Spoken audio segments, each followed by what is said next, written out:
YouTube Muscly folks, it's a good day. Today is a day for some conventional deadlifts, the exercise I am the most comfortable with of all exercises. Exercise I can lift the heaviest on when I am in the right conditioning for it, and the exercise that I feel like when I'm in the most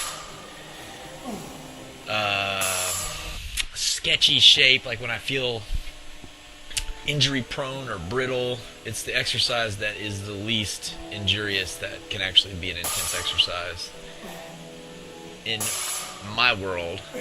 Today, the main set was 255. Now, bearing in mind, I've only been doing conventional deads for a couple of weeks, and prior to that, I hadn't done them in 3 or 4 months. So, I'm still quote-unquote rusty. I'm still playing with light weights, but I did 255 for 10 reps, and it felt like a good set.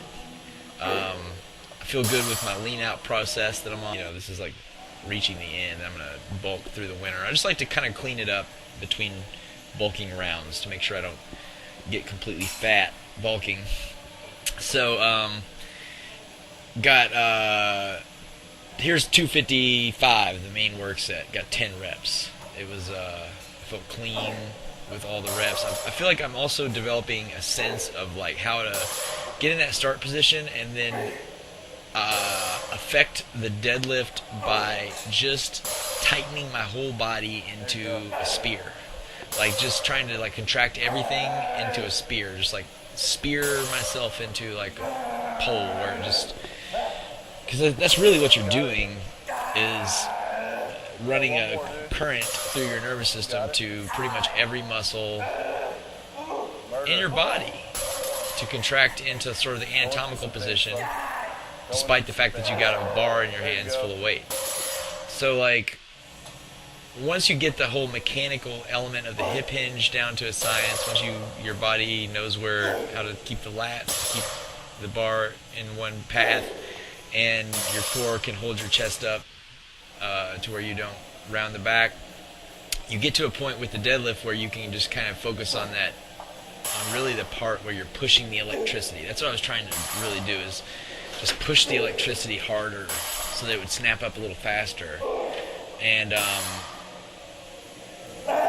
now I feel like that I've reached that point, my strength is going to jump a lot up from here. I feel like almost every time once you reach a plateau from your newbie gains, you get to points where in order to increase your strength, you've got to develop some type of a particular capability, which will often come along with a mind state to go with that capability. Now these I've moved up to 17.5 pounds. Last week I did 15 pounds. I just implemented them. I'm doing 5 sets of 10. So it's an extremely high number of reps that takes forever. And I'm creeping the weight up really slow because I don't want my body to focus on this exercise in how it's developing. I want it to focus on the deadlift, develop to be better at the deadlift, and this is just to basically individually work the legs and build some additional muscle, and to help with the specificity that I wanted to learn how to dunk a basketball, and this is an essential skill for dunking a basketball. That one-legged driving power is sort of I mean, you might dunk off 2 legs, but probably I think at my height of 5'11", I'm going to have to do it off of 1 leg probably. And I'm probably going to have to find a way to do it with only the ball in only one hand so I can get up higher, which I don't exactly have giant hands, so I have to figure out a way to keep the ball from flying out of my hand. These are all issues that the stronger you are, the easier it'll be. But so I'm just getting this volume in here. This is sort of my quote-unquote squatting movement for the day. I'm doing front squats on the squat day with volume deadlifts. Ultimately, for me, doing like 50, 60 squat reps has not been producing gains as much as it's been overworking my hamstring somehow. The front squat is considerably better for my hamstring than the back squat.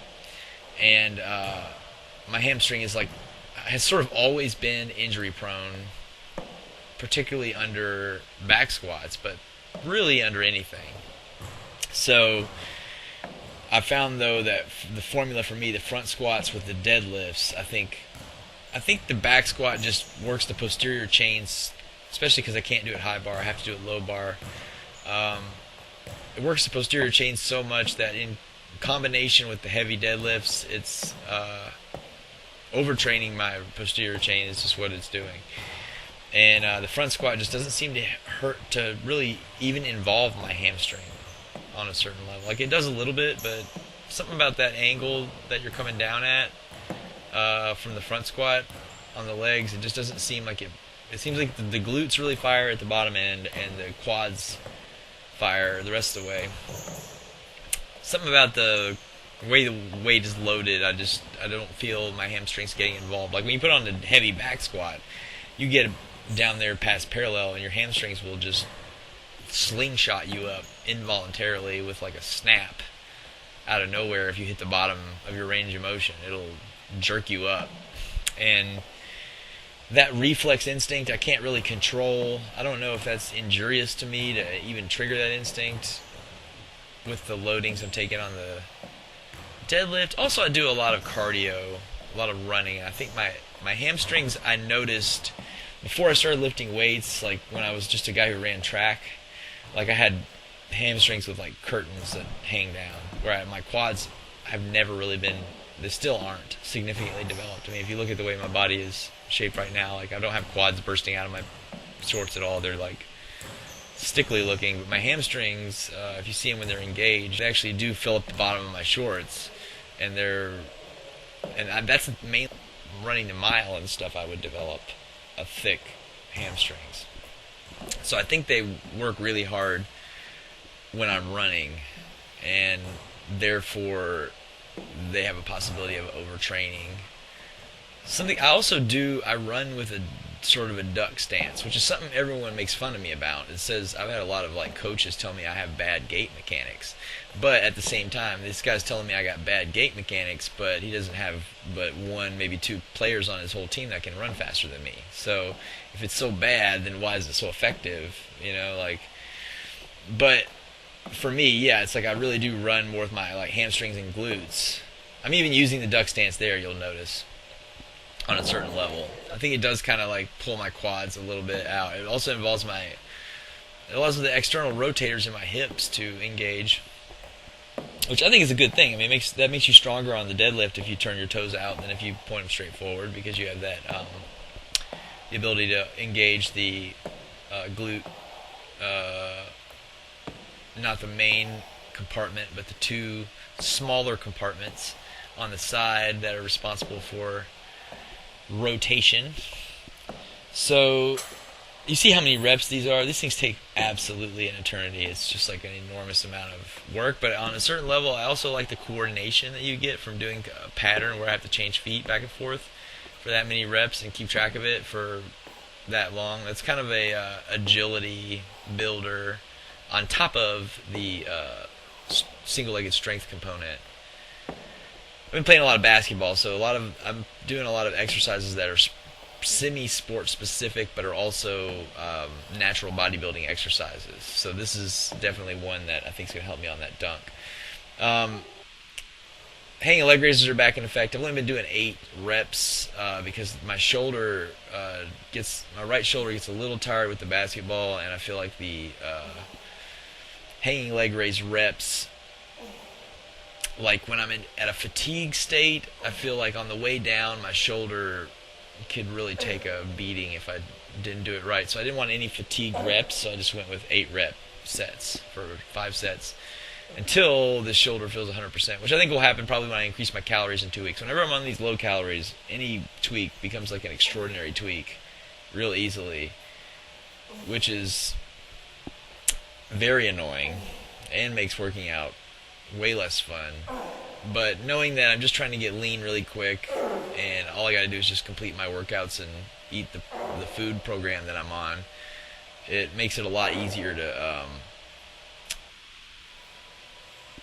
tolerate. I mean, knowing you are going to be depressed a little bit because you're on a deficit, you're going to be, if somebody says, hey, you want to play basketball? Maybe not. I'd rather just be able to do whatever I want all the time based on whether I want to do it or not, rather than doing it on the basis of, like, what's going on with, my food lately. But when you got a program and you're on it, you got to make some sacrifices and some choices. And at my age and with reduced food, the injury risk is too crazy gotta keep it within a reasonable flow of activity. Hanging leg raises are getting easy again, which I'm glad about. For a minute they were starting to get hard because I haven't been able to do them much with the various tendonitis tweaks that I was struggling with, and now they're getting easy again, which is a very good thing for me. This is like, I really feel like my life is simpler on abs if I have this. I can just do this and no other exercise, and it does the trick. It really works the hell out of your core brutally to the point where you don't need any other exercise, and I only have to do it once a week. And every other ab exercise that I do, I feel like it messes up something else so bad. Like ab wheels will tear your shoulders up, crunches will, your back is grinding into the floor constantly. That can't at all be good.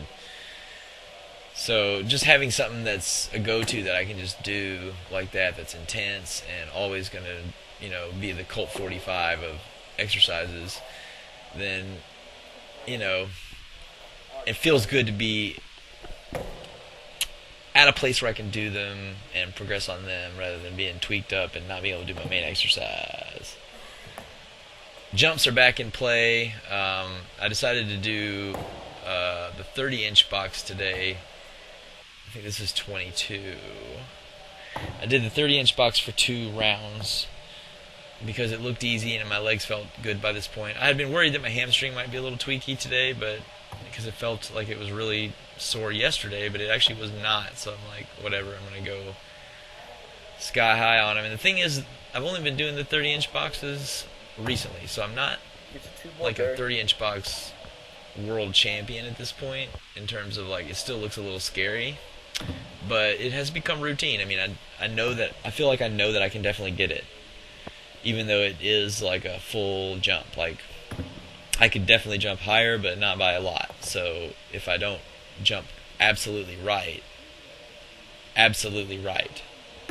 like, I have to do it absolutely right, period, on the 30-inch.